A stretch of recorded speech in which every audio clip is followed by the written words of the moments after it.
This exercise teaches us how to take the facial nerve completely away from its canal.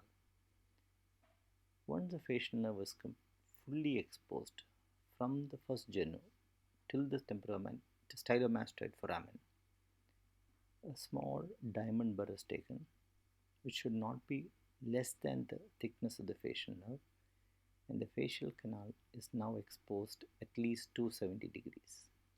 This should be done without any exposure of the sheath.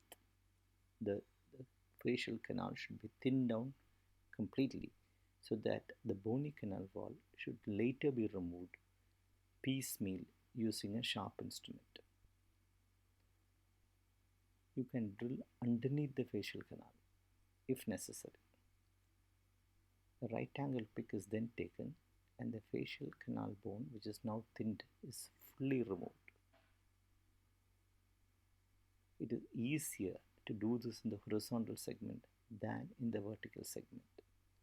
If removal is difficult, further drilling may be done with utmost care. The facial nerve is now completely exposed and a sharp side knife is used to separate the fibrous attachment of the sheet to the bony canal wall. If necessary, drilling of the stylomastoid foramen should be done to make sure that the facial nerve is taken out of its canal without any tension.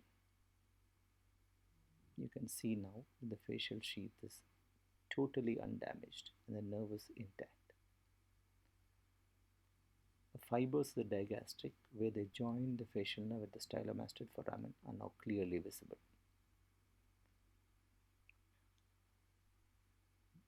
Slowly, the facial nerve is taken out of its canal. At this point of time, you may find the giving away of the nerve to stapedius, which should be sharply divided. You can see that now. The facial nerve is now taken away from its canal and shifted anteriorly. This procedure is done to gain access to the area underneath the facial nerve, typically the jugular foramen area in cases of paraganglioma of the jugular foramen.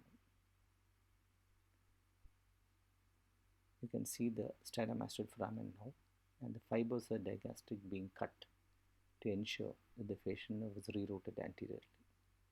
The facial nerve is completely free from its first genu till the stylomastoid foramen. You can see how the facial nerve is cut back and then pushed anteriorly. Ideally, a groove should be made in the anterior canal wall and the facial nerve kept in that groove and fixed using fibrin glue or fine sutures. This is a technique of facial nerve rerouting.